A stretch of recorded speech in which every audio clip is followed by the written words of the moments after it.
I think I'm going with one loss this week, man.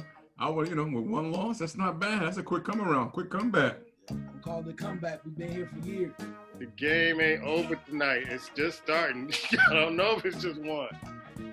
That's true. But he got that ambiance going on with the dark and everything like that. I think he got dark shadows. Contrast, baby. Somebody gonna come up there. Somebody come up there gonna give you a back in the neck massager. Start rubbing on your ball. I welcome it. Somebody gonna start rubbing on your bald head. And you ain't gonna be able to cracking some toes. You ain't gonna be able to finish the show. If that happened, just go black. Go black. Yeah, go black. We definitely gonna do that. Look, we know that's pay-per-view. Cracking knuckles and toes up in the. Yeah. Oh man. Oh girl. Oh. Yo, next week. Welcome to the first 40. This is the Goon Squad. You have Black Thor, Ice Water, and yours truly, Puma. We're going to be talking sports this whole episode. A lot of sports to talk about, and we're going to get into the NFL. This is Monday night, and we're usually locked into the game as we're talking about sports. But I wanted to get what teams, games, or players, Black, stood out for you in week 2 of the NFL. It's interesting, man. It's going to sound a little strange, but the Chargers, the quarterback that they draft from Oregon, the way the team kind of rallied behind him and almost pulled off an upset, had to go to overtime, was pretty impressive. It was very impressive, man. And I can't imagine they're going to bring back, I can think the starting quarterback's name. I think he had a reaction. They said to painkiller medication, the reason why he didn't play. But there's no way that you kind of base at this point. He showed you that he deserved to be starting, that you cannot put him out there and let him play. Most rookies now coming out of college, you got to put them in there. You can't sit around no more till they can watch, especially when you're losing. So Tyrod Taylor, the quarterback I'm speaking of, was the starting quarterback. I have to admit, man, I am impressed because I think I called you.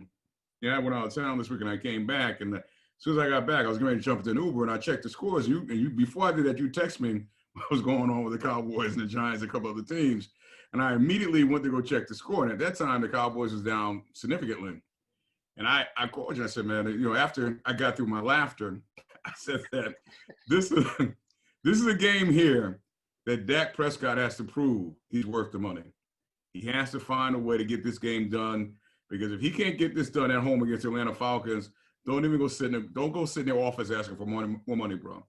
And basically, where that game turned out, good or bad, they got it done. He had over 400 yards passing, good completion. So he's fighting for his money. He's making a claim that he's worth it. And if they can give the quarterback in the Vikings $80 million guaranteed, it's time to pay Dak, bro. It's time. I'm not saying the Cowboys have to, but if you look at what he did, Kirk Cousins had a 0 quarterback rating into the third quarter yesterday. That's unbelievable. I think I'm telling you right now, man, if you give me no preseason, but give me the playbook for 5 months, I could do better than that, bro. I could do better than that. That's despicable. You can't tell me as an offense and a defense, they're not pissed off at him. They're not. You gotta be, bro. I understand that camaraderie and that, we're brothers, but damn that. He's making too much money to be playing that bad. So I'm gonna step back after saying that. But I really was impressed with the quarterback out of Oregon, the way he stepped in, had command of the offense, moved the team down the field. Kansas City came down and scored. He brought them right down the field, bro, without a blink, right down the field. He's a leader. You got to put him out there, let him play, stop playing around. Tyrod, I like Tyrod as a person, but I'll be honest, man, Tyrod has disappointed me for the past several years. Given opportunities, he has not stepped up to the plate. Man, Tyrod just can't get a break, Ice. I mean, he hurt his chest in warm-ups, and then the backup quarterback, Herbert, came in and threw 33 passes, completed 22 of them, and damn near beat the defending champions with his play. Mahomes didn't have a bad game. He threw for 302 yards. He did have 2 interceptions. But, when Kansas City got down, Ice, I didn't really worry because they've been doing that for the second part of last year. No matter how many points they're down, they're going to make a comeback and they're going to pull off the upset or the win. Ice, any teams, players, or games that really kind of stood out for you? Yeah, with the Herbert performance, it was really good. It was solid. you're asking a lot for a rookie to try to lead them like that. I think he did a great job considering the circumstances. But I do understand what the coach is trying to say, just trying to make sure everything is right and not rushing. But as Black Thor mentioned, he's out there now. So I think you really have to pay very close attention to kind of make sure he's ready. I mean, sometimes you get a performance, it's a great thing, but now we know in the NFL, it's all about consistency. So I think they need to pay real close attention to put him out there and make sure that he's going to be ready to continue to provide that type of performance. In regards to like overall, I'd have to say I got to start. My guys, I sound like a broken record. That damn Russell Wilson, man. This dude, his whole demeanor.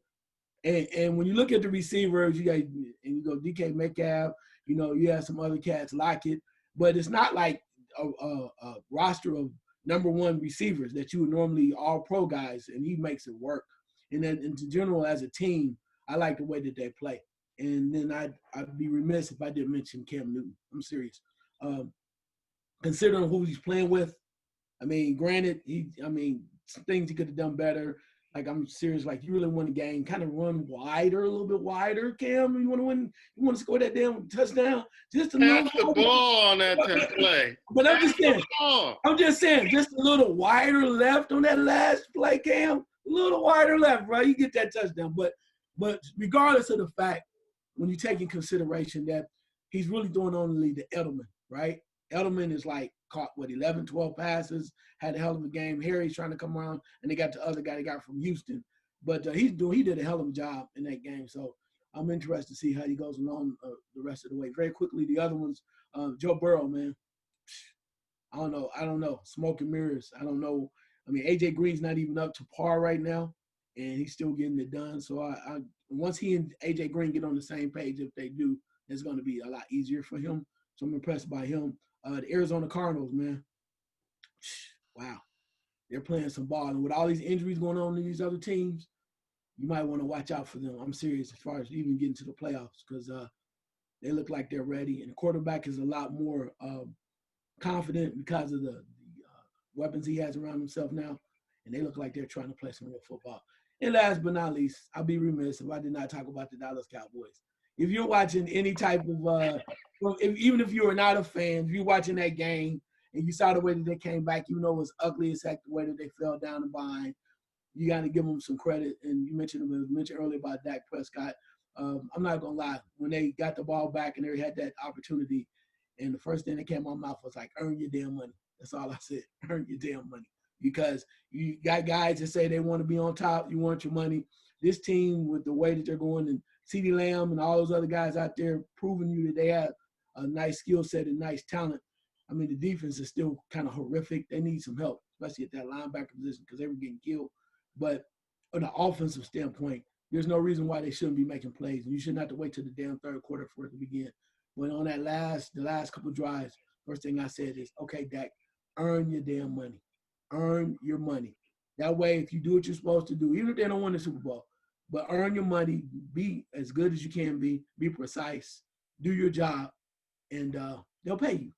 And then if you don't, they'll let you go, and they'll bring in Andy Dalton like they did yesterday when you got hurt. So one way or the other, it's up to him.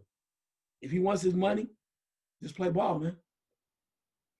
I'm looking at the Atlanta Falcons. I'll start from there.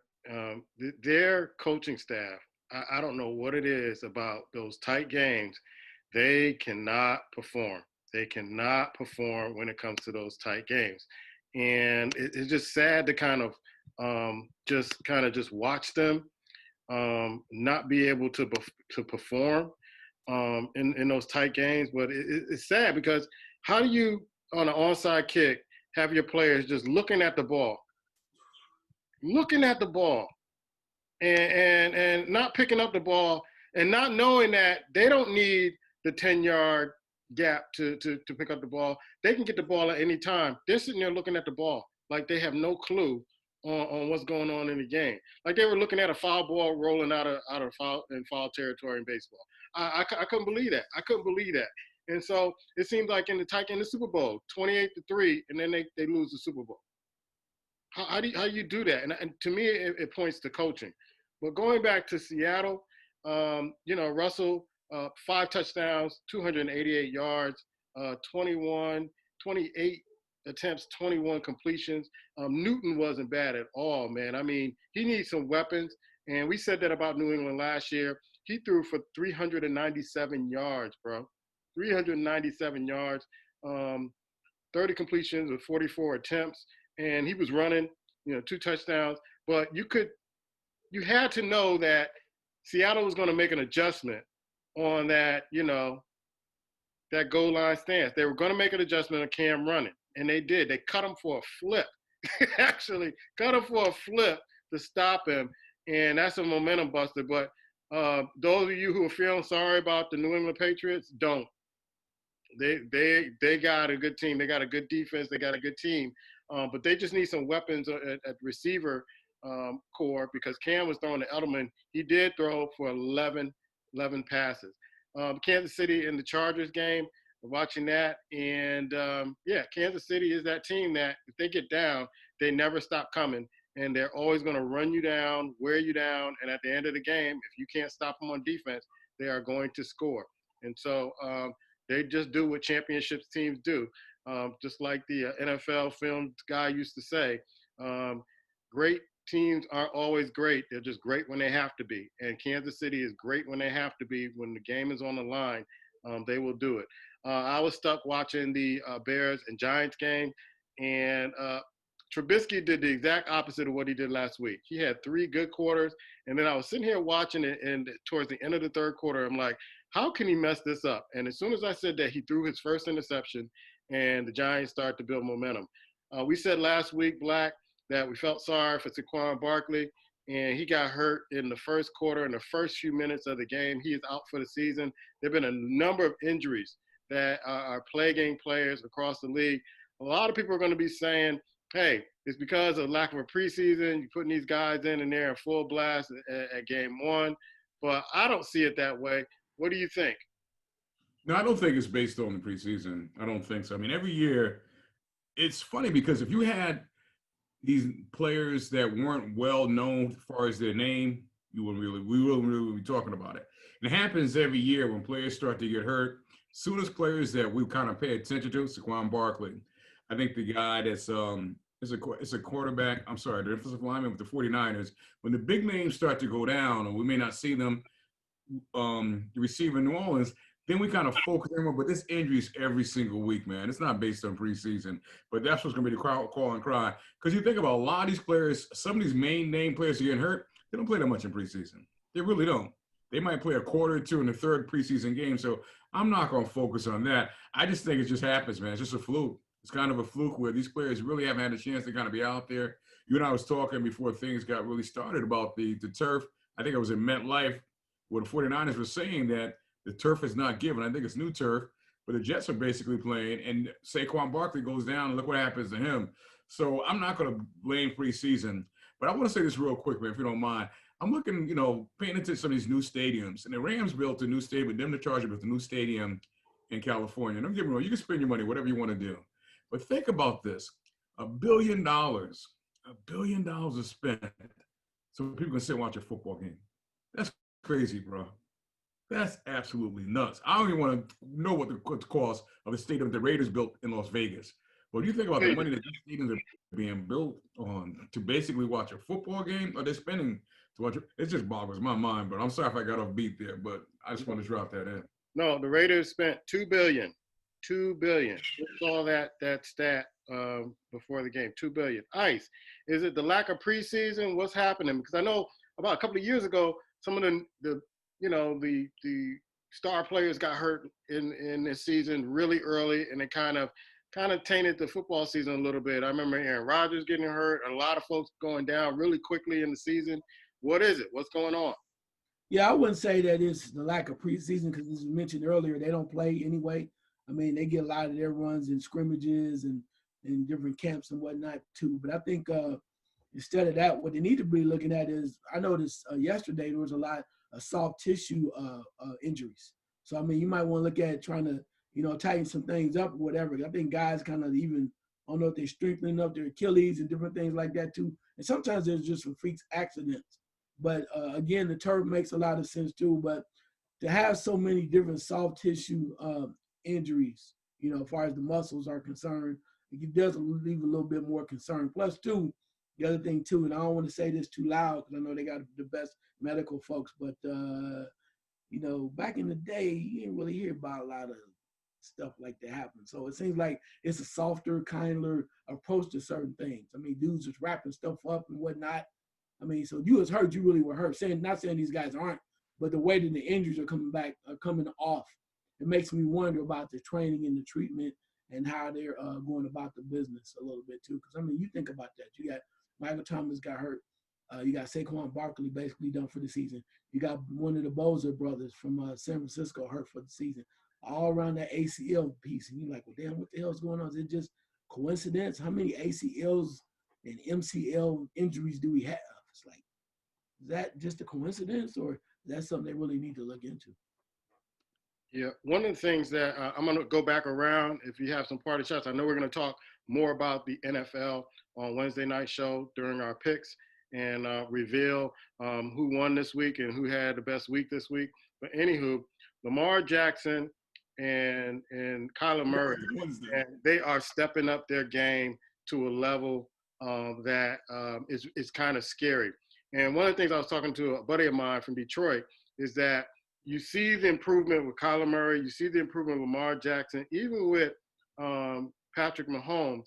But he's a Cowboy fan. He's like, I don't see, and I was agreeing with him, I don't see the same improvement with Dak Prescott in that group of quarterbacks. You see, you know, the brother Watson in Houston, you see the improvements, but you don't see it in Dak. Am I making that up, or are you guys seeing something I'm not seeing with Dak Prescott? I'll say this, man. I think you're dead on with that. I mean, Lamar, I don't think anybody's working harder than Lamar, man. I think that brother's getting done. You spoke of quarterbacks that we are seeing it from. I think the problem with Dak is his head, bro. For some reason, Dak feel like he has arrived. And he's, even with the way he's asking for the money that he's asking for, he's putting himself further in his progress than where he actually is. So if you're thinking that, you're not grinding as hard, bro. You're not grinding. You're basically kind of resting and laying on your laurels, and that's what you're seeing. So he's kind of believed, because if you think about it, he came in the first year, I think it was like 13-3. His head blew up. He got getting all this attention. He starts seeing all these commercials popping with him. Look at Lamar Jackson. Show me the commercial. If it's about, he maybe have like one commercial now. He didn't come in wanting all that fanfare. He came in and went to work. Same thing with Mahomes. These young cats are coming in and going to work. And I think I said that maybe last week about Haskins in Washington. What is he doing? What is that cat doing? I looked at him the first week. I'm like, bro, did you even notice it was an off season? What did you do in off season? If you're running and tripping over your own feet and every pass is even underthrown or overthrown, what the hell's going on? So I think there's certain cats just basically say, you know what? Yeah, I had success last year, but I'm gonna be even better this year. I'm gonna work hard. Those are the ones that want it, that have the hunger for it. I think that in his mind, he's just thinking, okay, we're the Cowboys. And, you know, not to knock the Cowboys, but we know every year out of any other team, the Cowboys really going to win the Super Bowl. They just think if they line up, they're going to win. They have a right to win the Super Bowl. And I believe Dak has bought into that. They have the talent. The Jones has done a good job putting the talent around him. And he's thinking, you know what? It's just going to happen. No, bro, you got to put the work in. You got to get better, because in the offseason, they're studying you, what you do. They're paying attention. They're sitting down with DVDs or streaming and looking at what you do. So they're going to be able to defend you better. So if you don't come out with something a little different than what you did last year, oh, well. Am I wrong in my assessment about Dak Prescott in relation to other quarterbacks in the league? I even put another quarterback who I think is regressing, Wentz, in Philadelphia, which I'm thinking that he's going to get replaced by the backup pretty soon. But am I wrong in my assessment of Dak Prescott? I wouldn't say you are. From the standpoint of, I don't know, it just blows my mind. I watched that game yesterday. Dak Prescott is trying to make plays, but like I noticed, like yesterday, I think he scored 3 rushing touchdowns, 2 or 3 rushing touchdowns, and it's like, okay, well, I can't do it this way. I'm gonna start to run now, and I'm like, well, why don't you work on making the throws? Like late in the game, they were in the red zone, and CeeDee Lamb made a move, and the ball, he was in a position where he's in front of the defender, And if the ball was set right in his chest, nobody else could get to it, but the ball was lowered to the ground. I know that's just one instance, but it's things like that just kind of make you wonder, why wouldn't you focus more on making those throws? Because with all that talent that is around him, and instead of trying to think that he's a superstar or something like that, make the damn throws, man. That's what makes a great quarterback. I mean, I know we talking about Lamar Jackson and those guys, they didn't come in with ready-made type situations, right? They had some talent around them, but they had to work to make it happen. But when you have ready-made, you have skill players around you, Ezekiel Elliott, some other guys around you, then your job is to make sure that those guys shine. And when you had when you play quarterback, you ever play quarterback, even from Pee Wee, you use the weapons that are at your disposal, and your shine will come. Even with all the money, all you got to do is you got tight ends that are talented, you got some wide receivers, you got a running back that's second to none, a lot of people's eyes. Make the damn play, and you're going to get your love. You're going to get your love. But I don't know, maybe Black was right on the point of him thinking he's arrived. But until you start making plays and using that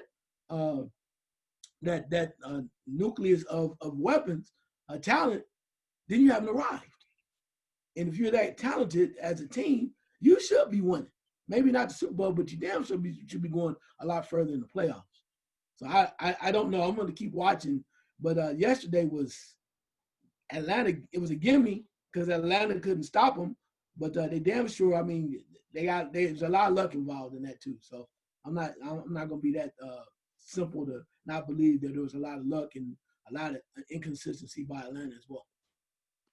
Yeah, Prescott had about 18 yards, 5 rushes, 3 for touchdowns. So he was running his butt off trying to get his team back in contention, and they finally did it.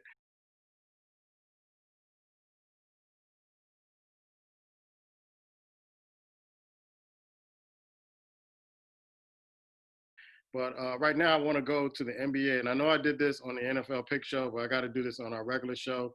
I want to congratulate LeBron James and the Los Angeles Lakers of winning the NBA championship right now. I'm not even going to wait. It's all laid out, Black. It's all laid out for LeBron and AD and them wearing the Kobe jerseys and all that other stuff to win the NBA championship. I don't care who comes out of the Boston-Miami series. It's all set. It's in the stars, baby. It's in the stars. Tell me about your eye test on the NBA, Black. I know you are upset about this. But you know what? Can't beat them, join them, man. Let me just say this, man. I focused on the Miami Heat series. I think the Lakers played 3 games. I haven't watched one game, bro.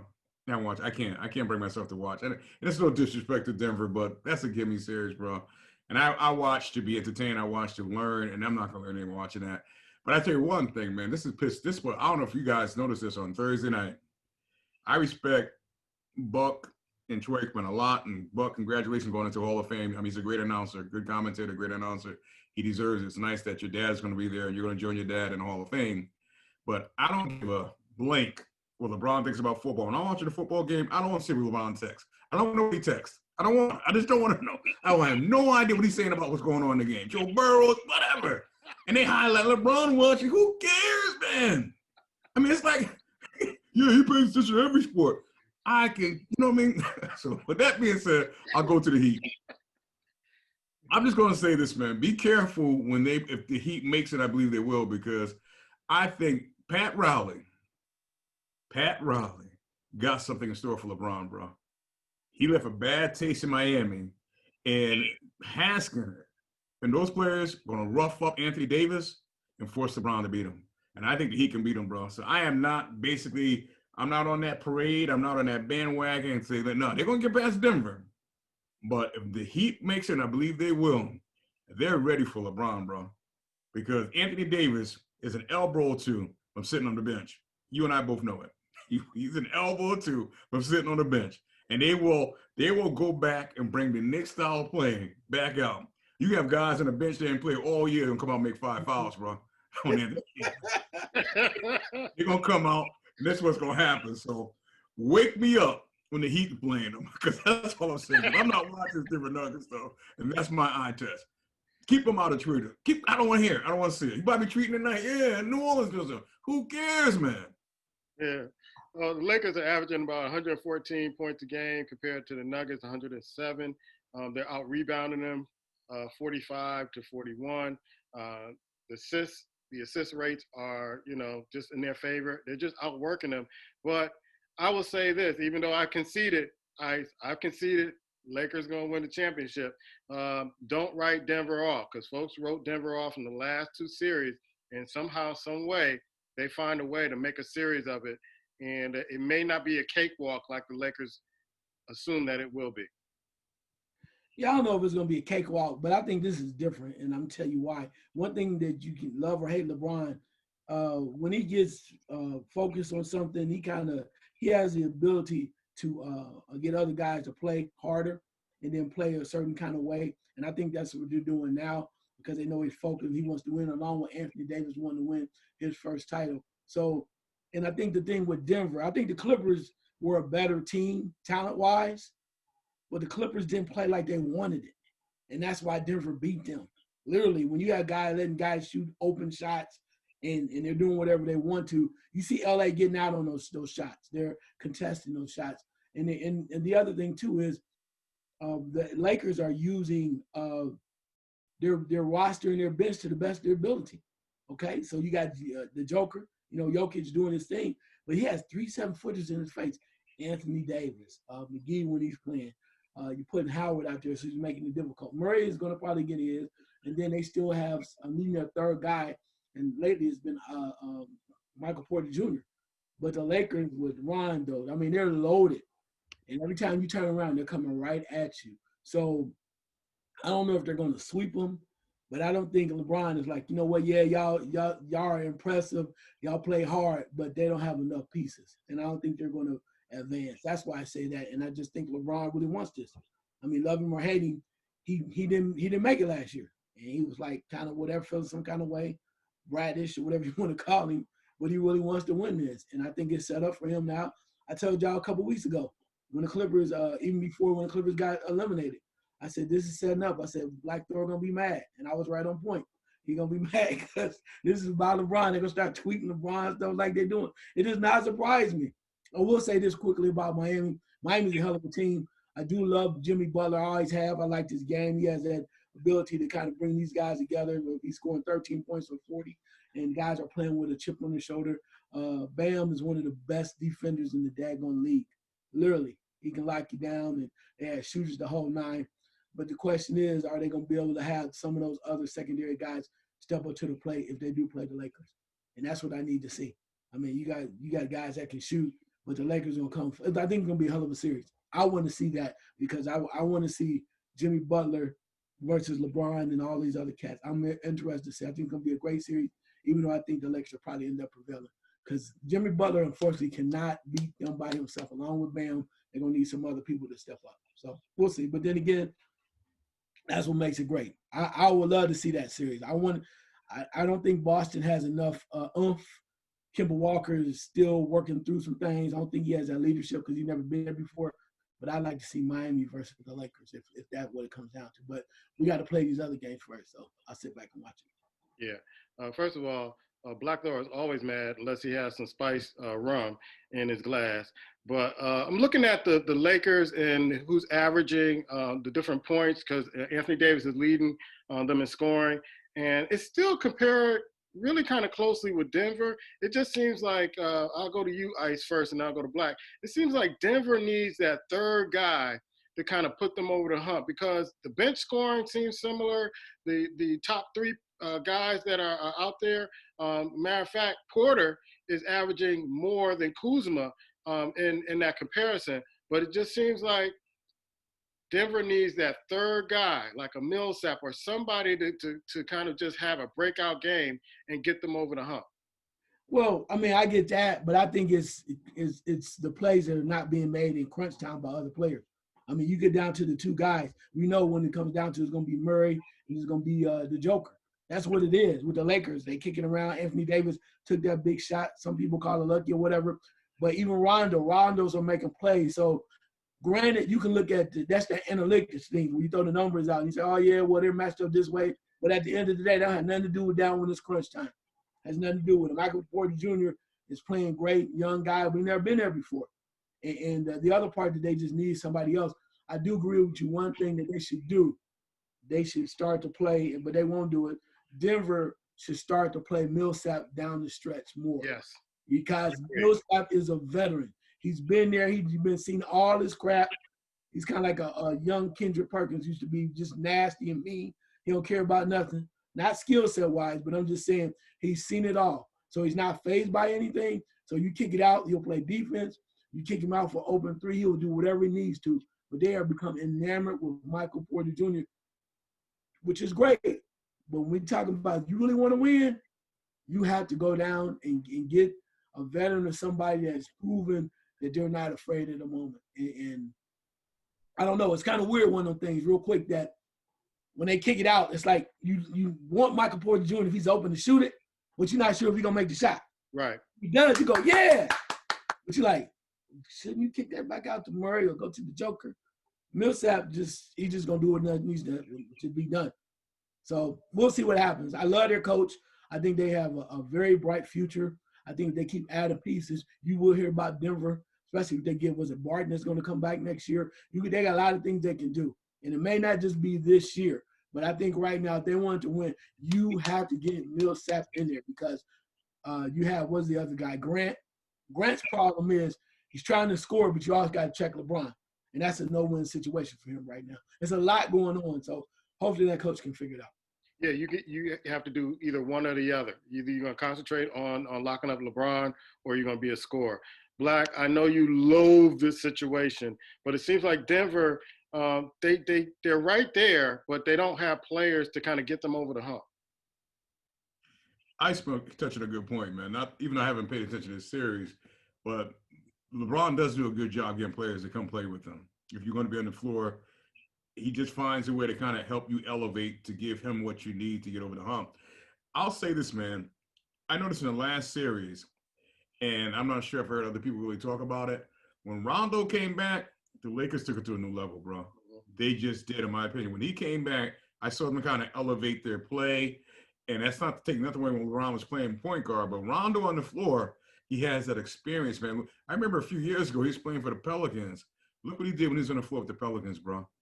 And they decided that they needed to let him go. But Rondo, to me, is the point that really is driving this engine at this point right now. Now, LeBron does his thing. I'm sure that if Avery's can do his. I just don't think Denver is ready to get there yet, bro. They're coming, like I said, they're coming, but they're just not ready. It's not, you can't expect some players to do what they haven't been doing all year. And that's where they probably are now. They might be a little bit more, and they're growing. But they're facing a team that's hungry, that's destined, that they just may not have enough to deal with. And I don't think they do. And it's no fault of their own, but realistically, they shouldn't beat the Clippers. And I mean, they did. We reward them, but they shouldn't beat the Clippers. Clippers just basically mentally was not to play in that series. They were, Doc got out coached, fundamentally got out coached. So they kind of exceeded in a sense where they probably should be. And that's how they're facing the Lakers. They don't have enough to overcome it. They just don't have enough. So hopefully next year, if they don't beat the Lakers, because I don't think they're going to beat them 4 games. I just don't see that happen. They might steal 1. They might steal 2.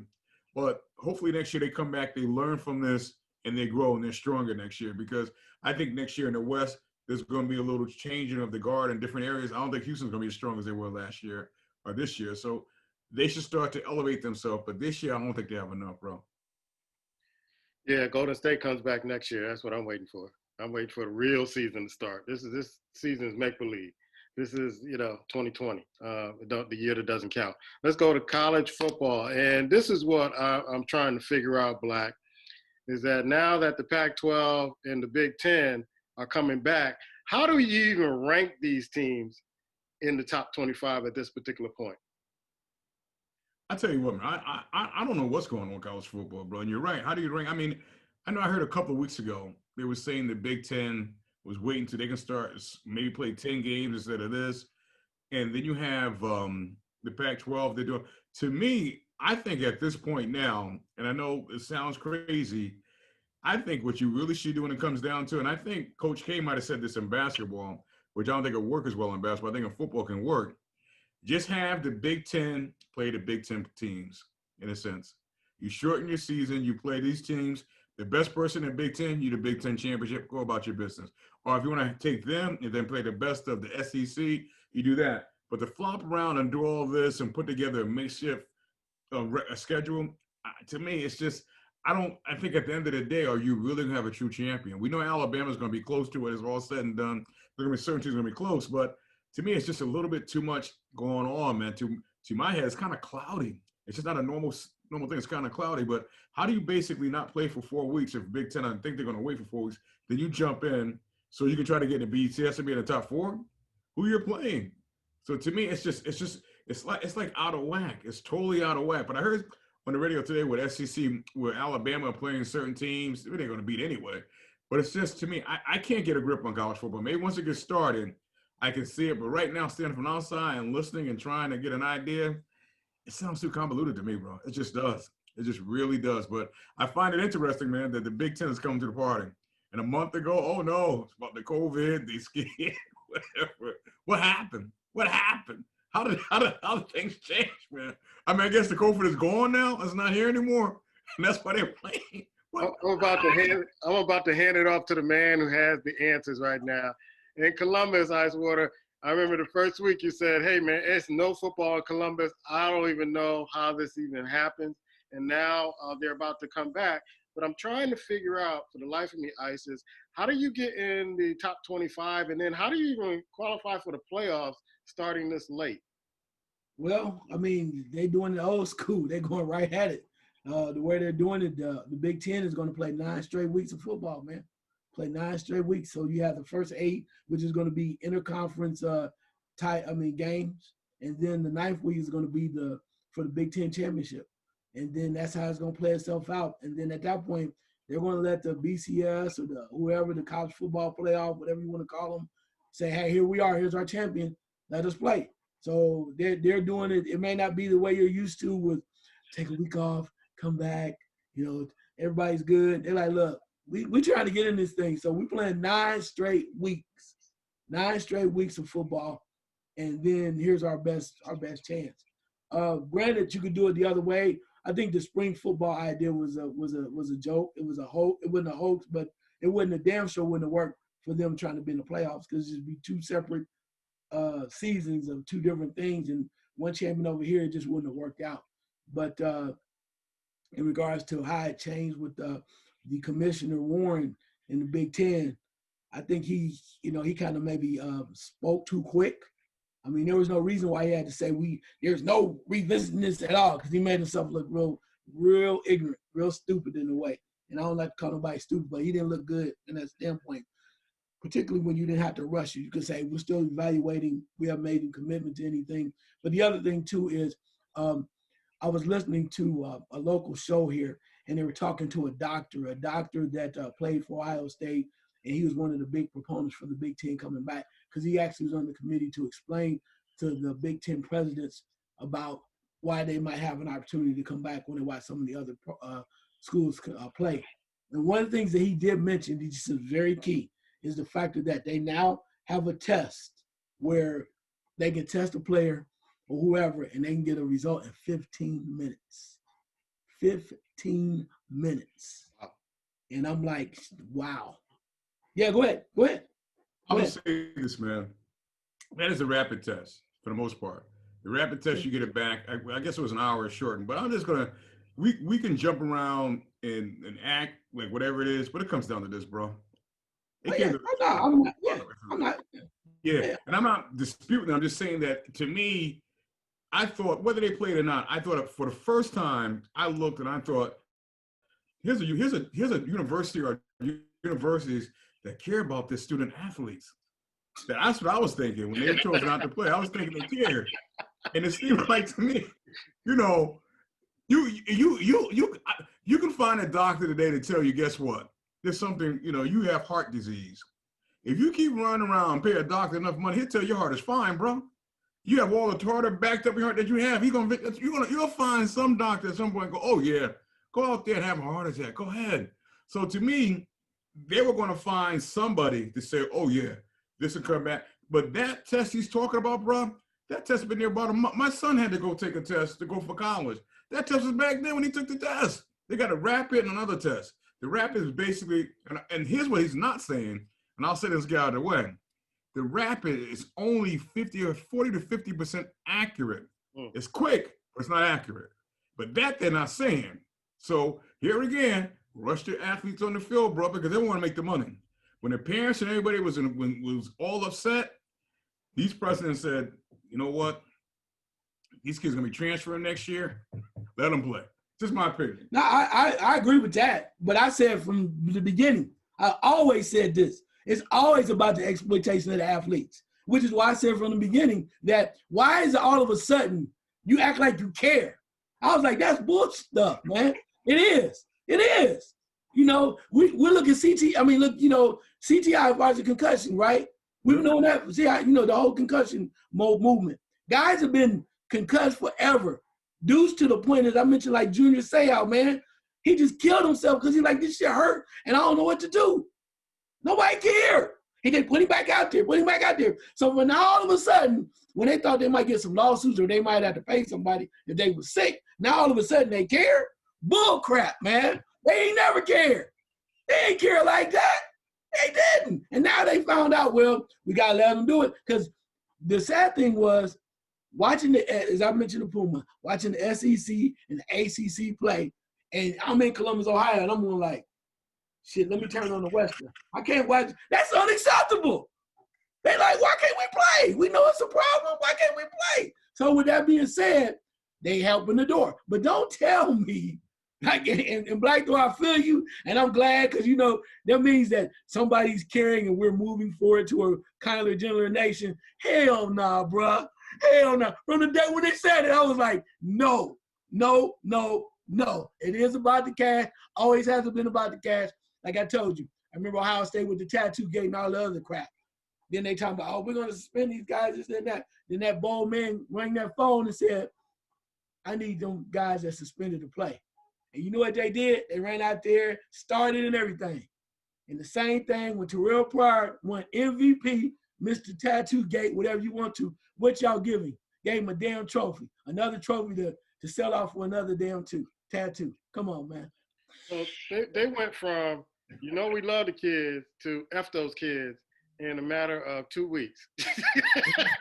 They basically did. Like you said, like Black Thor said, what's changed? That's why I was like, I mentioned about the test as an excuse. But at the end of the day, like I said, I did a report on exploitation of Black athletes back in the day. 4 years, Georgetown made $4 million from their basketball program. Comes on Patrick Ewing. They go from $4 million for 4 years to $32 million. You do the math, bro. $28 million because one dude stepped on campus. It's been that way forever, man.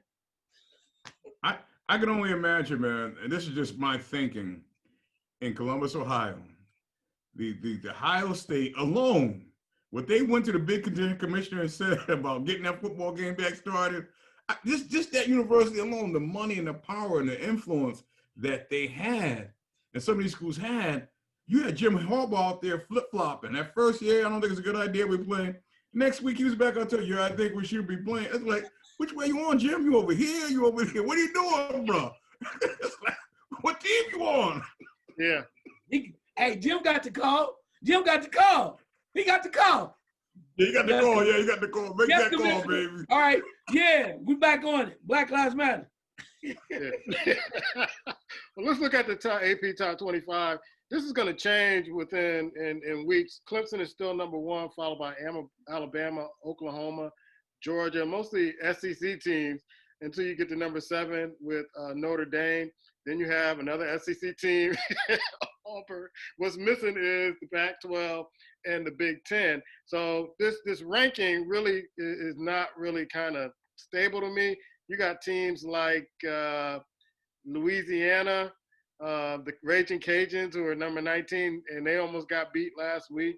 You have Marshall, you have Army. Their teams have no business in the top 25 right now. And that's why folks are looking at college. Black said earlier, it's kind of fuzzy to me because the games really don't excite me this week. And until you have the Big Ten, the Big 12, and it doesn't excite me because most of these conferences are going to be playing teams within the conference. And if they're not powerhouse teams, then why even watch the game unless you're an alumni or you just, really kind of, hard up for some football. Black? That's what it comes down to, man. I mean, at the end of the day, college football, I mean, we love the NFL. The NFL has the numbers. But think about this on a Saturday afternoon in Michigan, Ohio State, wherever, when they have allowed them to basically fill out a stadium, bro, it's just, I lived outside of Clemson years ago. I mean, I'm going back maybe, it had to be over 30 years ago. And at that point, man, coming from Connecticut, going down to Carolina, you had a little bit of sports. But, bro, there was something college to watch every night on television. Not one channel, but 4 or 5 channels. You can watch some type of college sport. And then on Saturdays, you wake up in the morning, 6 o'clock in the morning, people are driving by with some type of flag on their car. And I'm like, what the hell is this? So it's where in these pockets of the world, I mean, the country, where college sport is huge, bro. People live their life around certain college football teams, especially they go to university, they want their kids to go. So it's a lot of money, it's a lot of influence to stop. And that's what it is, what it comes down to. So a lot of times, like you say, even these small schools, they get beat up on.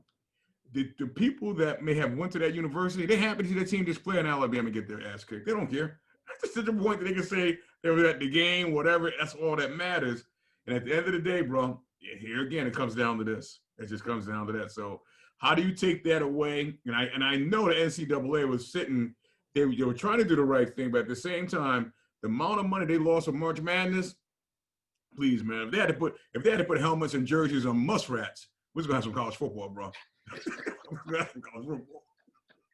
Yeah, I mean, some people, when the smaller schools play the bigger schools, the folks at the smaller school just bet the spread to get some money. They're gonna get something out of it, even though their team not gonna win. They're gonna get something out of it. But any games that really kind of stood out last week, and any games that you're looking forward to seeing, other than the Miami-Florida State game, which is a rivalry game? Yeah, well, I was impressed I'm watching Miami, Florida. They play Louisville, and I'm impressed by their quarterback King, the transfer. He's a pretty decent quarterback, and the fact that they're starting to look like the Miami that we kind of expect from back in the day. Not to do all the way through, but at least they're starting to look like they're making moves.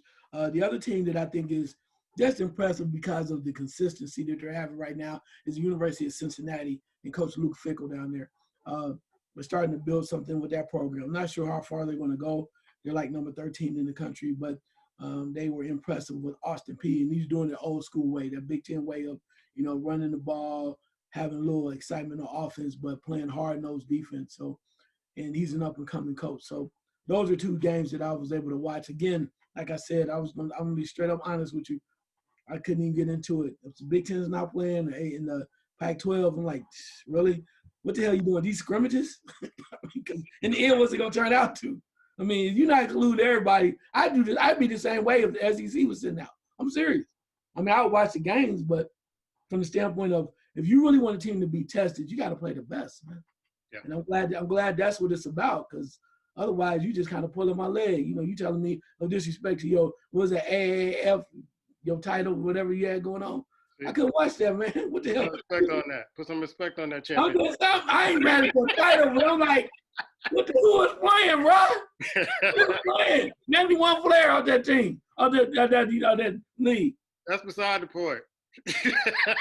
Well, you're right. I guess so. It's football, so I guess. Have you noticed? We ain't see that football this week, bro. We ain't see that football. What's that football, that Puma? I'll bring it out in the show Wednesday. How about that?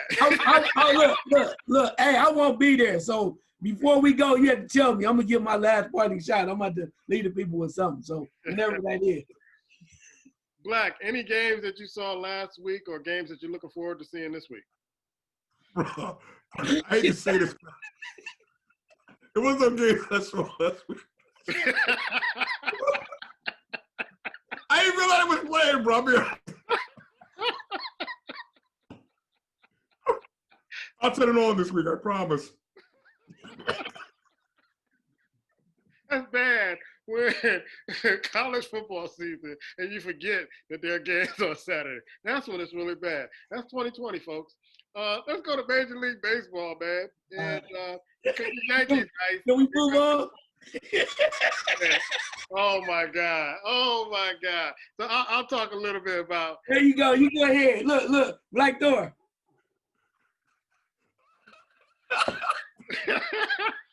Oh man, our guy that follows baseball is just taking a hiatus in 2020. I don't blame you, man. They shouldn't be playing. And I know I'm gonna go with the WNBA report with Black. And Black ain't gonna know who's playing, but you have Tampa Bay and the Yankees. They clinch playoff berths. You have the White Sox and Minnesota. They clinch playoff berths. The Oakland A's clinch. Also, the Dodgers and the Padres clinch. So they're still fighting. 16 teams just seems like too many to be putting in the playoffs. But this is a crazy year, and they're trying to get all 16 teams in. Most of these teams that are vying for a spot don't even have too many games over 500. So baseball is going a little bit nuts with this, trying to make up that money from losing all that money from the COVID virus from this season. Any thoughts about that, Ice? Yeah, I know that I was watching this. I did pay attention to because I was just joking. I don't want you to think I'm not watching. I'm not watching every game. I'm just kind of skimming it because I knew you were gonna ask me this. I don't want to seem like I wasn't doing my job. So anyway, I know that the Reds have jumped back into the playoff contention. They won 8 of their last 10. I think they swept the Pirates recently, and they've been kind of coming around. The Indians kind of being back around a little bit too. But I'm really impressed by the White Sox and the way that they've been playing. I think if they can keep it together, they'll be okay. Tampa Bay is definitely impressive. The Dodgers are the Dodgers, right? Dodgers win all these games during the regular season, and then come postseason, we can't say, that type of thing. That's how they do it. So I'm waiting for the postseason. It will be interesting to see. I think if the Yankees do get in, they could be a major threat because guys are starting to get healthy again. And they just have like some of the best talent. And I think they'll just kind of walk through some people. So it'll be interesting to see how that works out. The other team I'm looking forward to seeing if they should make the playoffs is Atlanta. I think Atlanta's having a hell of a season. So to me, it's wide open. There's Houston may not make it. It's just funky, man. I think they should have kind of done something else, have to play a different sport, probably been more entertaining because you're rushing it and it's hard to really accept it and get into it, especially when only 60 games being played. Yeah, I'm looking at the Yankees, and the Yankees are 9-1 in their last 10. It seems like late in the season, the bats start waking up. Like Serrano in Major Leagues, their bats woke up, and they are on a tear for the last few games. The WNBA report, man, Black, I'm gonna go to you with this, but I don't know, man. It's like nobody's watching. They just caught a bad deal in this, with all the sports happening. Nobody, to me, and it's sad, but it's true. And I have to admit, I'm not paying attention to the WNBA because there are too many sports that I'd rather watch other than the WNBA at this particular point. It's interesting, man, because I hearing you say that, to me, even though they're on ESPN too, for the most part, I think they need to move off to ESPN. Now, Lifetime has always been a channel kind of catered towards women, and I think that's what they need to kind of settle themselves because they get lost in the mix on ESPN. They just do. And I'm not saying that because what happened this season, but I think they need to be in a defined place that kind of cater towards women. And we'll go watch, and I'll go watch in there, but it's been a different season, man. But believe it or not, with all that being said, the semifinals and the playoffs are going on. Connecticut Sun, they're playing the Las Vegas Aces. And they won the first game. They won the first game. Jasmine Thompson scored 31 points. Alyssa Thomas scored 18 in game one. These ladies are balling. They're not sitting around waiting. They're playing. They're playing hard. The Minnesota Lynx will do battle with the Seattle Storm tomorrow night. And at the same time, the Connecticut Sun and Las Vegas Aces are going to play some more. With all that being said, too, they have some awards they put out in the yearly awards. MVP. It's no surprise. Aja Wilson from the Las Vegas Aces took it home.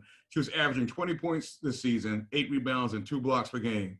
This lady's just getting started, bro. She's really just getting started. Rookie of the Year, this kind of surprised me a little bit. Crystal Dangerfield from Minnesota. She grabbed the Rookie of the Year. She made history becoming the first woman to win a second-round pick, actually, that won this award. She was averaging 16 points a game, 3 assists per game as well. The sixth one award go to Darcy Hamby, Teresa Hamby. I'm sorry if I said her name incorrectly. The Las Vegas Aces. She took this home. This one kind of surprised me too. Even though that they're there, Minnesota Lynx, the coach Cheryl Reeves took home the Coach of the Year, and I didn't see that coming. And I didn't think the Lynx was going to be where they are now in the semifinals. But she finds a way to get them ladies to play.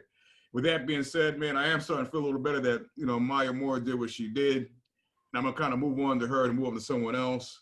And I'll say that in my parting shot. Puma, you on mute, boy? You already picked somebody else, man? Yeah, man. You want it now? You want my parting shot? I'll give it to you. No. I'll wait for your party shot. I gotta wait for this. I sent you a song last week, in tribute to Maya Moore. Should have been you, man. It should have been you. Oh, Teddy. We are not even going to cover hockey. Just miss us all with that. Nobody's paying attention to hockey either. Deion Sanders is the new coach of the Jackson State University in Mississippi. M-I, crooked letter. And so famous people who came from Jackson State, Walter and Eddie Payton, Oil Can Boy, the pitcher, the professional pitcher, Jackie Slater, from the Los Angeles Rams, offensive lineman, and the Jazz great Cassandra Wilson. What do you think about Neon Deion, primetime Sanders move, Ice, to Jackson State? Well, we know he's going to bring a lot of publicity. He's going to bring a lot of flash, a lot of hype and everything. I hope for his sake and the program's sake that he really gets down to bringing people on his staff that knows what they're doing in regards to football. Because a lot of times you get these guys coming in. I mean, prime time is, you cannot talk about his career, how great he was as an athlete, but just because you were great as a player doesn't mean you can coach. And I know he's been coaching high school teams and he's been sponsoring teams, kind of like Snoop Dogg and all that other stuff. But I hope he comes together and takes this seriously, because I think that guys like this going to a historically black college really can make a difference and really teach these guys on that level how to make it to the next level. But I think you really got to surround yourself with a solid staff, and then also coming in with a plan and be committed. Not just coming there because somebody gave you a chance and you trying to be on TV every week, but coming there with a plan and show that you teaching some of these athletes who with a little tweaking, or maybe with a lot of tweaking, could possibly be future NFL draft picks or players, or just good solid football players. He has that opportunity to be a hell of a teacher because he's been in the trenches. He's won championships. He's done it all. There's nothing he hasn't done, but I just hope he can spread that and share that through coaching. Yeah, it was really great that he's going to an HBC black, because usually folks who are on that level are looking at Division I as opposed to historically black colleges. Yeah, hoping this open up a floodgate where other ex-NFL players decide to do the same thing. But I'm going to piggyback on what I said, man. I'm hoping that he's committed and dedicated to doing this, because, Deion follows the flash for the most part. And all I'm going to say is the next available, because, he got cut from NFL Network. They cut him from there. He says he's going to start his own podcast. He's supposed to go on Barstool. I guess that didn't work out. They wasn't going to pay him enough. So all I'm saying is, bro, if someone picks up the phone and offer you a job back on television, what are you going to do? Right. That's all I want to know. Because if you're going to take the job, be dedicated to it, bro, because these young men need you. So don't run out in 6 months. If somebody else pick up the phone and CBS calls you and somebody wants you, it's your right. But don't play with their emotions. Don't play with that university. If you're serious about it, be there, do what you're going to. I think he can have a great impact on black college sports, football sports in general. But be serious about it, man. You made plenty of money. You have plenty of fame. Give them something that can last them a lifetime. He does that. I love him for it. I hope this starts a trend for other former black players or black athletes who want to get into coaching, not to wait for Division I or the NFL.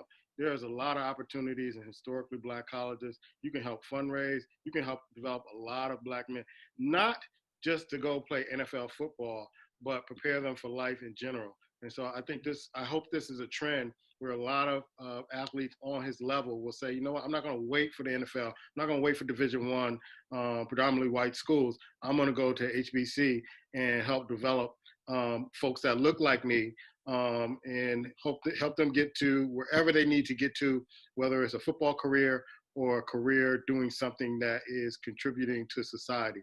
Last second shot, I mean, not last second shot, but questions from the Goon, starting with Ice Water. You have a question this week? Yeah, I guess my question is, considering you see guys like Deion Sanders coming up, do you think that this could open the door for others to kind of do that and step over and take over as a high college football head coach or college basketball coach as far as historically black college? Black? I think so. I do, man. You're starting to see players now, or young players, high school players, considering historical black colleges to go to and give them their services in sports.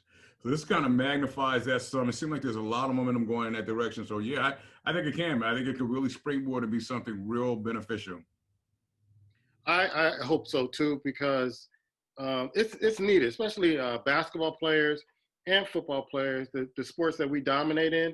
I think that they need to see somebody who has succeeded on that particular level and has, kind of grown and know the ins and outs about the program, things of that sort, who have succeeded after life after sports. We need to see that. We need to meet people like that. We need to rub elbows with those folks. So it gets us to another level. And I always use this saying a buddy of mine used years ago working with fathers. To be a man, you got to see a man. And so if they see some of the men coming out of these leagues, they're coming back and reaching back and wanting to help them and uplift them and empower them to get to levels in their lives that they're not going to get by just being around folks that are mostly like them. I think this should be a good thing. Yeah, I'm with you on that too. I just look at you think about how tough teams can be, and I think primarily, like I'm looking at basketball, like you bring in a top-notch guy that is really trying to cut his teeth as far as basketball is concerned, teaching fundamentals. And one of the things that you could really teach on that level would be defense and how they could get after people. I remember Hampton University back in the day; they were 15 seed, and they beat the number 2 seed in the NCAA tournament because they were just tenacious and very talented and had no fear. I mean, and those are the things that are exciting because you want to see more and more of that. Sometimes it can just be your day, even though some teams may have more talent. Some people may think that, but it can just be your day. And your defense and the way that you come after it, if they're slipping, you can get after them. I would love to see that because that would just build up the coach's resume and then also build up the program as well. And then maybe other players would say, you know what, I like that coach over there, so I'm going to go over and check them out because I enjoy it. I enjoy the way that they play. By the way, any athletes trying to check out I'm not going to recruit anybody, but if I was a basketball player and I was looking for somewhere to play, I'd make a trip down to Hampton. That's all I'm saying. Hampton University. Yeah. You and I talked about this. If I had made a trip to Hampton before Wilberforce, I'd have been going to Hampton. Yeah. by the beach. By the beach, too. Right on the beach. Bro. Oh, man. I wonder why, though. I wonder why. Oh, brother. We'll talk about they're the excellent veterinary program. Oh, my God. In the beach, in beach area, they're bikinis. So just remember that. Black, you got a question? Oh, yes. This question may ruffle some feathers, man, but sometimes that's what I do. Why is Tiger Woods, when he sets out to play in a tournament, getting all this love when it starts and he always tinker? So why in the beginning, why is it that it seemed like the sports world has refused to accept the fact that Tiger Woods is not going to be able to deliver anymore? Ice? Well, I mean, I watch a little golf, try to play a little golf. I'll say this. I think that the inconsistency of the play of golfers in the PGA is one of the reasons why. Because you had a number one, we went from Phil Mickelson is 50 now. I mean, he's old as hell. Everybody getting old. But then you have Dustin Johnsons of the world. You have other guys, McIlroy, got other guys. You have other guys that are playing, but there's no number one guy. And I think they're so used to that, like Tiger was. They're used to one guy or two guys. You got guys like Matsuyama that are playing. So there's a bunch of people kind of one guy's up, other guy's down, and bouncing around, but there's no consistency. And they like that consistency. And that's one thing Tiger Woods did. When he was on top and he was the guy, they ran with it. But now, you know, there's some guys that just gluttons for punishment. They want Tiger. They want to talk about Tiger just because. But at the end of the day, it's a wrap, man. Tiger knows it too. They keep throwing his name out there, hoping one day he'll get hot. I will say this though: whenever he turns 50, I think he's gonna kill the over 50 league. The senior tour. Yes, sir. Yeah. Tiger's a draw, man, an advertising draw. And I think they are trying to milk that for as long as possible because think about it. I try to play a little golf too, but if Tiger ain't playing, ain't nobody watching. It's simple as that. If he ain't playing, nobody's really watching. Nobody's really paying attention. Matter of fact, when you're watching the sports, the talking heads on the sports stations, when they go to golf, what do you usually do with your remote? You turn to another. I turn to another channel. I ain't interested in hearing. I don't even know the people they're talking about in golf, but they're trying to pump it up. But when Tiger's in the news, it seems like people pay more attention. And I think he brings in those advertising dollars. And I think they're trying to milk that and squeeze that as far as they can, knowing that he can't do it for very long and his name is not going to be marketable very long. But they're trying to hold on to it. I don't understand it either because he hasn't really done anything in quite a long time. Black? Yeah, I think you hit the nail on the head with that one, man, the advertising and the TV contracts, because like you said, when he's not on, there's nobody paying attention. No one's paying attention to golf on television for the most part. And he's still a draw. Believe it or not, he still is a draw. So even if for the first few days he's out there, they overhype it, they pump it just to kind of get it started. But at some point that's going to dissipate. And I don't know what golf is going to be, bro. As far as on television, I have no idea what it's going to be. So they're squeezing all the juice out of that orange. They're going to probably try to squeeze some more, but golf is in trouble, bro. Unless someone else pops up out of nowhere that can command just a quarter what he did, they in serious trouble because his play just is not matching up to the attention and the hype that they're still trying to give to him.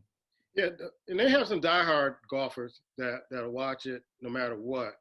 But if you're trying to attract people to the game, Tiger was that draw, and he's not that draw anymore.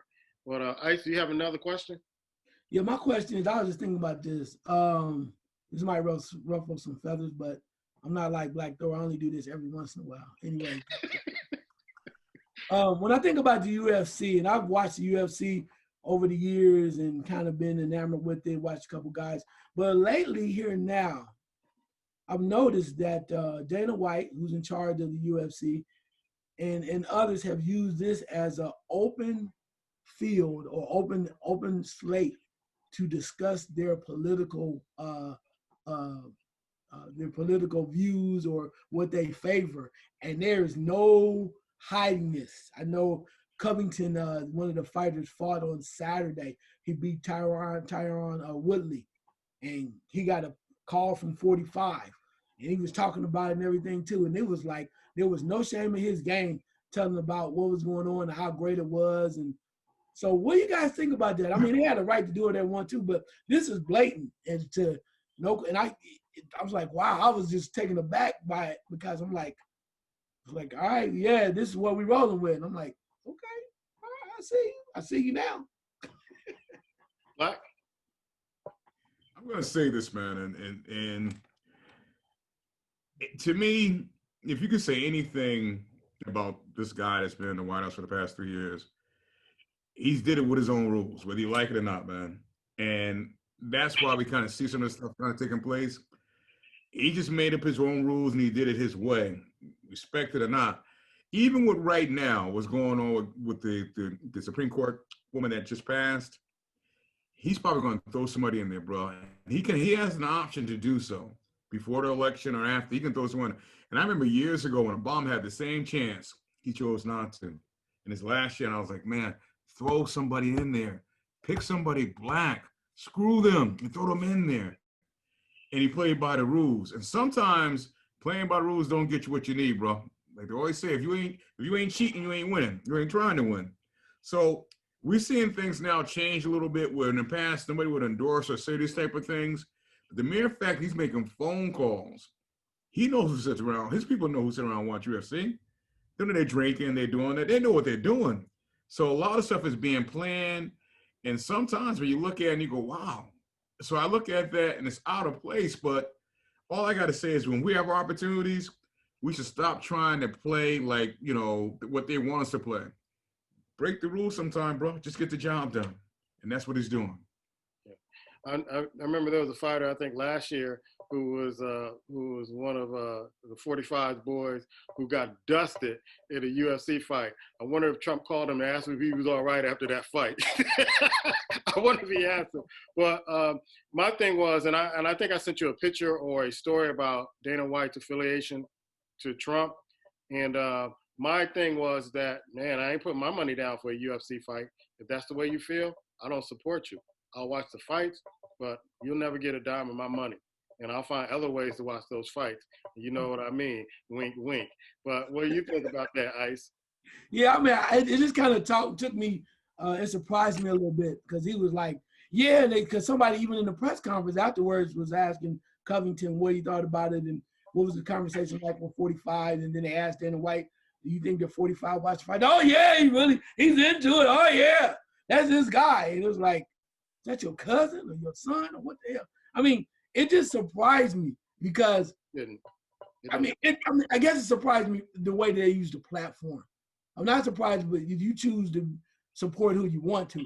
But to blatantly just go out and go, oh, yeah, that's my guy.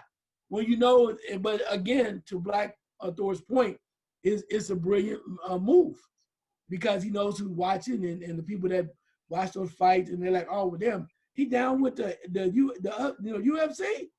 Oh shit, yeah, I'm gonna go here. Plus, he gonna send me the other $1,200 on the stimulus right before the thing. Shit, look, he done sent me $2,500 and I'm getting free UFC. What else is there? So it sounds crazy, but I understand some people do rationale. But it kind of surprised me a little bit. So yeah, I guess if that's what you do, I mean, he's like Black Thor did say, he made a valid point. He's breaking the rules of the normalcy that we see. You never really would see a president come on do anything differently. He broke the rules on social media, Twitter, the whole nine. Hell, he might be at the next fight. He might be at the next WWE Slam Fest or something. Who knows what the hell's going on? But that's what he does. But people are watching. So hey, it's free advertisements, free opportunities, and your name is his name is in people's mouths. Like we talking about it right now. In the more words of James Brown, you better watch that man. It comes from some funny places. So, Black, you got another question? Yes, sir. Kind of piggyback on that a little bit. I saw a headline the other day, which I find to be despicable, man. They're saying that it kind of goes with the UFC. They're saying that Black males and Hispanic males are not sure which way they want to vote in this election, which to me is just, I don't even get that one. But with that being said, I'm going to go to a story. I think I sent to you two gentlemen. Poe, the player of the Dallas Cowboys, was the only player first week to take a knee during the national, whatever they call that. And what I found to be ironic is that when I was reading the article, he said other players that knew, he wasn't with the Cowboys last year, but other players that knew he was going to take a knee came to him and asked him not to. Now, that's the thing that I find real interesting, man, is that the other players that came to. So my question is, if you were at a place, let's just say you play for the Cowboys, and someone in the organization came to you and said, hey, or you go tell him not to do it, or try to talk him out of it. How would you handle that? Nice. If I was a player, I can't say that I would go over there and talk to him because that's your business. And they can't make you do that. I mean, they can suggest it, but particularly if you're a top-notch player, somebody wants to do that, then that's on them. But I mean, if you don't want to do it, then I would say, you can sit back in the locker room and do whatever. But I couldn't see myself going and approaching somebody about a decision that they want to make. So because if something does happen to them, they're the one that has to suffer the repercussions, correct? So why is it my business to go over and talk to them? People suggest all the time that you should do certain things. Doesn't mean you have to do it. If I was the player that decided to kneel and then you had another player come up and approach me, I would feel some kind of way towards that player approaching me. And I'd be wondering who went to him to come to me or think that he can come to me to change my mind on a decision I already made. So I would kind of be looking at folks in that locker room a little side eye at that particular point. in trying to change my mind on something I made a decision on. I'm a man first. And that's how, if I make a decision to do something, that's what I'm going to do. But I think it was somebody from the higher ups that were trying to say, hey, talk to your boy and try to convince him to, that we're not going to do this. So, talk to him. You know how you people are. You people talk to each other. Talk to them and see if you can talk them into it. And that's the way I would kind of look at it. Like, okay, is this dude, is he a house Negro? Or, what is his role in this organization? Black? I sit here in Connecticut, gentlemen, and I can tell you this. To me, whoever, because he said players, it was more than one. And I would have to believe it's the leaders of the team. And there's one leader that I think that approached him. I'm saying that it's Dak Prescott. And I find it to be despicable, bro. I have no evidence of believing that, of knowing that it was him. But if you look at who's supposed to be the main leader of any football team, is your quarterback. They say he's a great leader. He's this and that. And I'm sorry, man. If you can't basically understand his right to do so, and you allow them to basically talk you into it, I mean, not that I respect him if he did it anyway, but anyone that walked up to him and asked him not to and tried to talk about, I have no respect for it. Just like we found out what Jim Brown was doing with Muhammad Ali, man. When ICE brought that to our attention, you lose all respect, man. When a man decides to do something in his heart, if you can't support him, just get out of the way.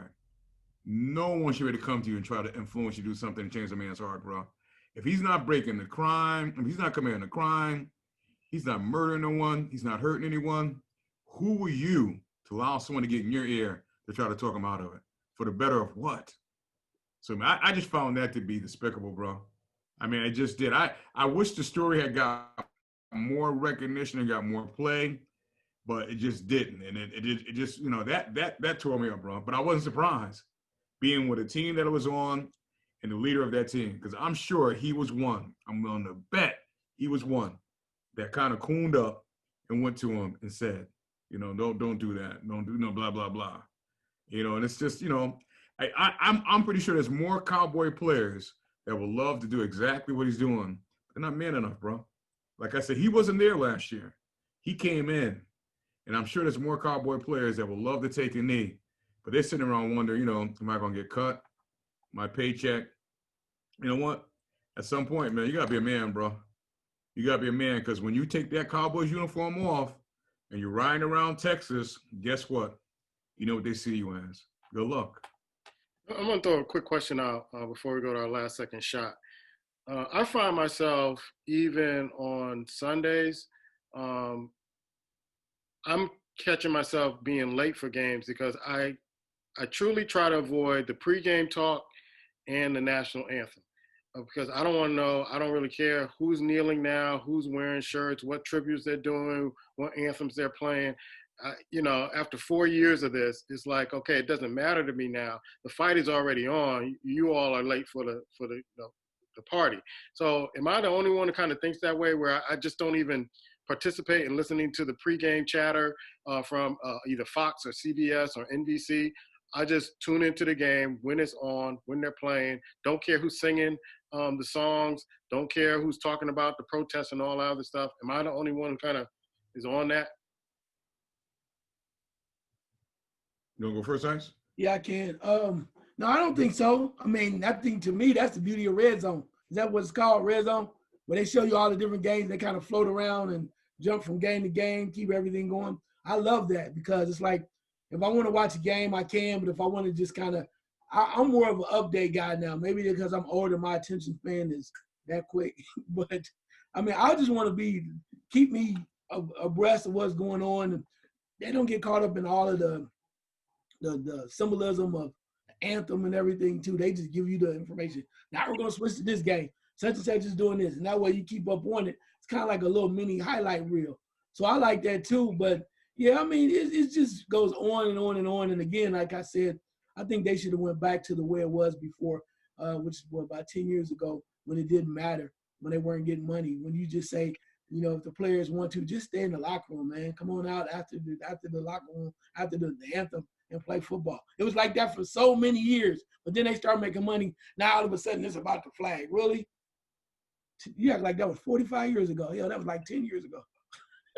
Yeah. I think if I was a player now, Black, I'd just stay in the locker room. I wouldn't even give them the satisfaction to have me on camera doing anything. I'd just avoid it all, and then I'll come running when it's time to play the game, because I get paid to play the game.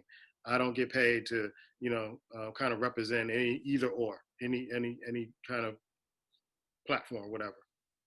Well, there are 5 teams that basically, I think 5 or 6 teams are actually sitting in the locker room, not coming out for the most part. You know something? I started muting. It's interesting that you said that, because I find for the past 2 weeks I haven't really kind of been there to start, but I've started muting the national anthem years ago, bro. Either muting it or turning away and come back after it's past it. I've been doing that for years, so that's not surprising to me. And I feel you where you want, because now it seems like some of the things they do, it's kind of staged, it's kind of put on, so you really don't want to see it. And it's hard to kind of see them now, do little things. It's like, bro, where were you 4 or 5 years ago? You can't respect it. I mean, it's you understand that it's more open for them to do it now, but that's the part that bothers me.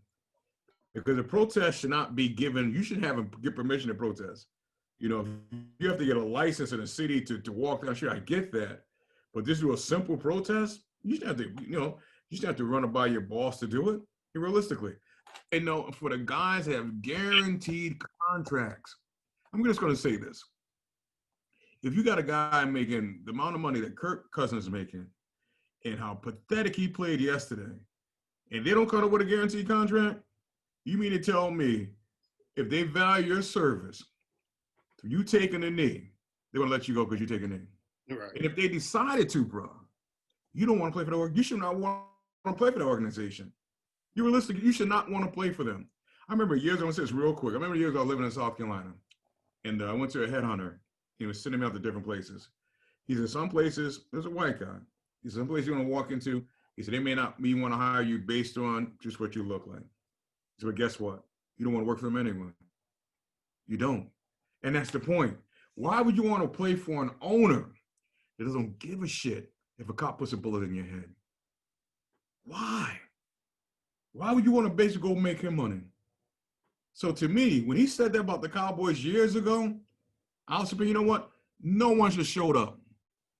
No one. Take the whole team. Don't show up on Sunday. Don't show up. Let them get the knucklehead in the White House come play. Let them come down and play. But at some point, you got to be a man. That's just me.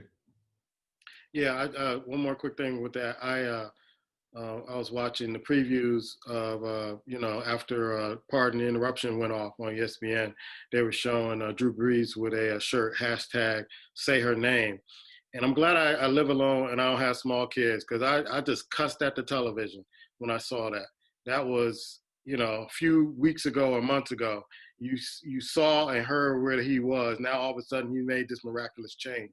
I cussed and swore at the television. I'm glad I have any small children here or that I live alone, because it wasn't pretty. I think I was on the phone with one of my buddies, and he was like, yeah, you see this? And I'm like, yeah, I see it. And so it's I think you're right. It seemed like it's staged. People just doing it because it's trendy to do. And it's rubbing me the wrong way, because you see less and less protests now. You see it kind of dying down now, and that's what I was concerned about with this whole thing, on how it started. And then when folks kind of jump on board with it, it loses its kind of impact. When folks are like, okay, we understand, so okay, let's be quiet and let's go on as business as usual, and that pisses me off. I will say this, man. The impact is going to be long lasting. You might be right about the protest slowing down, and it's tough to keep that going for a long period of time. But I'm telling you, man, just my instincts of what I've seen over the past several months, the impact that it's had on this country and around the world is going to be felt for a long time, man. A long time. Some people ain't going to get it. Everybody's not going to jump in the boat. But there are some changes being made and things are changing. So I think the impact has been significant. So for those that want to come on the board now and act like, put the T-shirt on, all that, whatever, and Drew Brees, I would have ripped it off of them, bro, personally. They might have suspended me if I was a New Orleans Saint player. They got ripped off. I mean, just being honest with you, bro. They got ripped off. I mean, realistically, I find that to be amazing. And here again, I remember. I'm sorry if I get a little long, but I remember it was a cat. Take your time. Remember a couple of years ago with the player, the white player. I can't think of his name in Philadelphia. Yeah. Told the security guards, "I'll jump in, kick all you ends asses." There were players in the Philadelphia 76, the Eagles team that wanted to just go in on him, go in. And I knew a cat that works for what's the name? And he said to me, he works for the security for the stadium.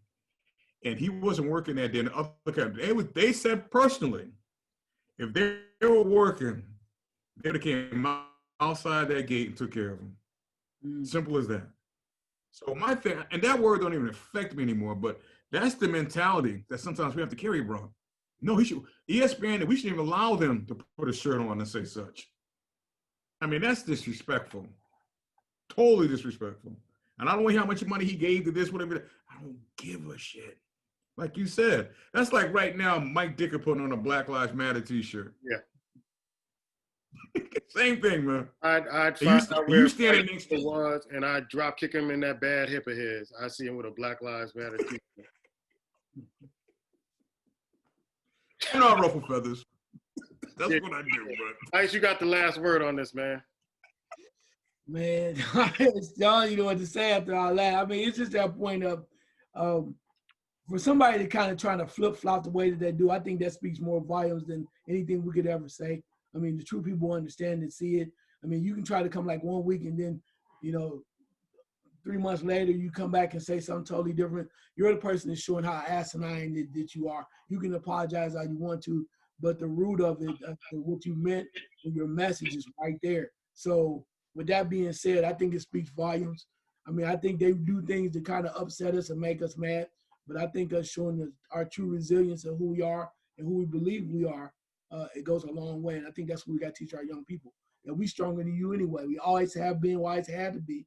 And then you can't believe the stuff you put down on us, we still rise to the top. And you still want to emulate us, even though we not, as you say, S ain't nothing to us, we ain't nothing, ain't never been anything, but still you copying every damn thing we do. So that tell me right then and there, who the hell are you? Black Lives Matter. Sure. Second shot, Black. Who's the mystery lady? When one bus go by, you miss it. Prince Brown would be catching us from retail at ESPN, bro. Marie Taylor? All summer. Leave my baby alone. There's a fight. Here comes a fight. This is a fight. It's amazing, man, to see her have a grasp and convey the way that she does, man. And no one, I say this, I mean this with all sincerity. No one is speaking to the depths of what's been going on better than her on television, bro. I don't care what channel you flip to, of the case it is. And from that, man, I just kind of basically carry a special place in my heart for her, because it takes a lot to be able to say, you know what, I'm going to step out and say what I need to say. I'm going to say it tactfully. I'm going to say it harshly. And whatever happens after, if you don't respect me, I'm okay with that.